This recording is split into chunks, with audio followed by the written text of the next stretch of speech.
Perang antara Rusia dan Ukraina kini telah memasuki tahun keempat. Konflik yang dulunya disebut invasi kini berubah menjadi perang berkepanjangan dengan garis depan yang terus bergeser beberapa kilometer setiap bulan. Tidak ada lagi kejutan besar, tidak ada serangan kilat seperti di tahun-tahun awal. Yang tersisa adalah perang posisi, serangan artileri, dan pertempuran jarak dekat yang melelahkan. Bagi sebagian besar dunia, perang ini bukan lagi peristiwa sementara, melainkan kenyataan geopolitik baru yang harus dihadapi.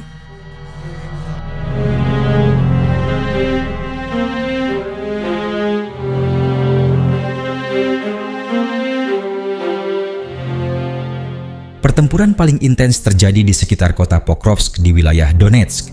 Pasukan Rusia berusaha menekan sisi utara kota, sementara Ukraina mempertahankan garis pertahanan yang telah mereka bangun berbulan-bulan. Rusia mengandalkan artileri berat dan drone kamikaze untuk menekan posisi lawan. Ukraina membalas dengan serangan presisi menggunakan senjata buatan barat. Hasilnya, tidak ada pihak yang benar-benar unggul. Kedua belah pihak saling menguras sumber daya dan waktu. Inilah yang disebut banyak analis sebagai War of Attrition, perang gesekan, di mana kemenangan tidak lagi ditentukan oleh strategi cepat, melainkan oleh ketahanan jangka panjang.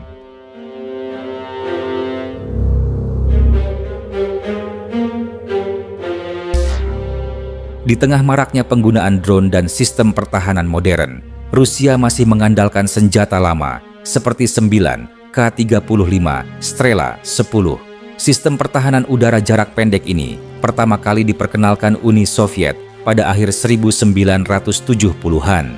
Strela 10 dipasang di atas kendaraan MTLB, membawa 4 tabung peluncur rudal berpemandu inframerah dan optik.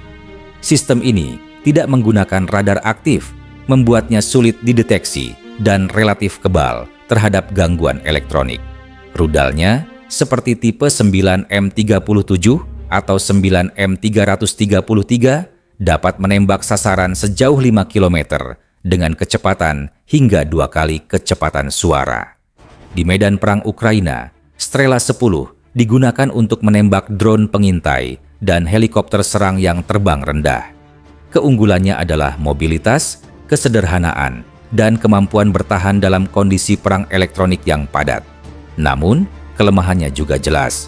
Jangkauannya terbatas dan kemampuannya menghadapi jet tempur modern sangat rendah. Meskipun demikian, sistem ini tetap dipakai karena masih efektif untuk melindungi pasukan darat dari ancaman udara jarak dekat. Strela 10 membuktikan bahwa dalam perang modern, teknologi lama tidak selalu usang, asalkan digunakan dengan strategi yang tepat.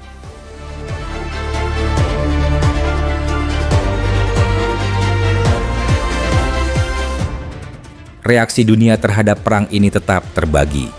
Negara-negara Barat, terutama NATO dan Uni Eropa, masih menjadi pendukung utama Ukraina.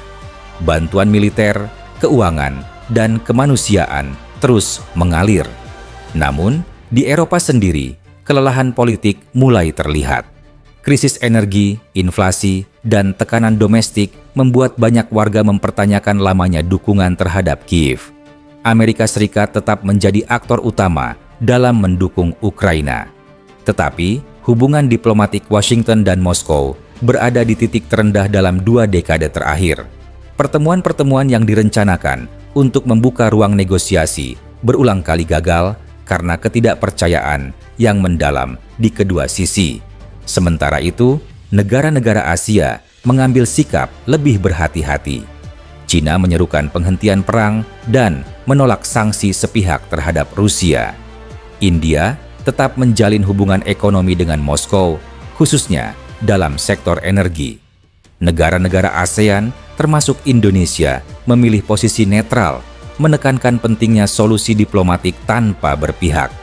Bagi dunia non-Barat, perang ini dilihat bukan hanya sebagai konflik dua negara, tapi juga simbol pertarungan pengaruh antara blok Barat dan Rusia.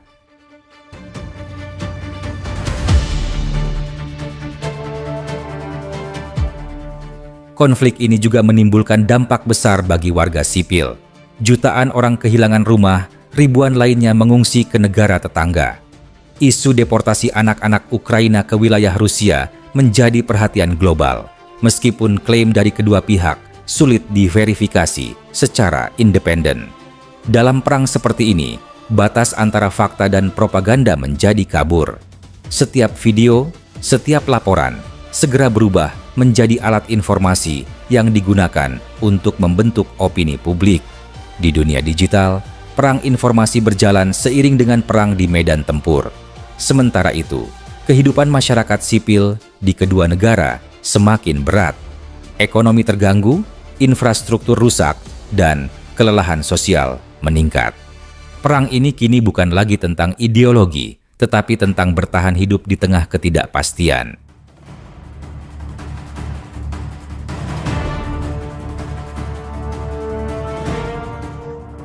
Tidak ada tanda-tanda perang ini akan berakhir dalam waktu dekat.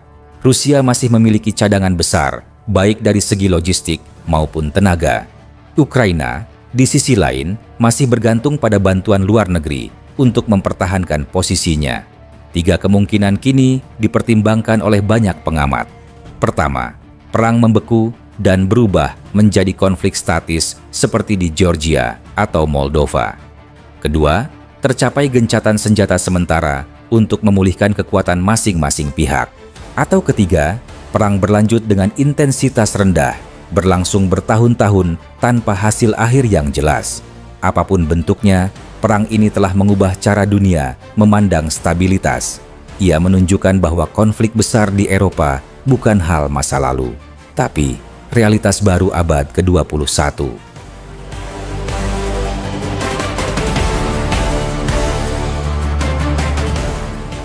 Video ini dibuat untuk tujuan edukatif dan analisis semata. Kami tidak memihak pada pihak manapun, tidak mempromosikan kekerasan, dan tidak mendukung perang dalam bentuk apapun. Semua informasi yang disajikan bersumber dari laporan terbuka dan analisis geopolitik yang tersedia untuk publik.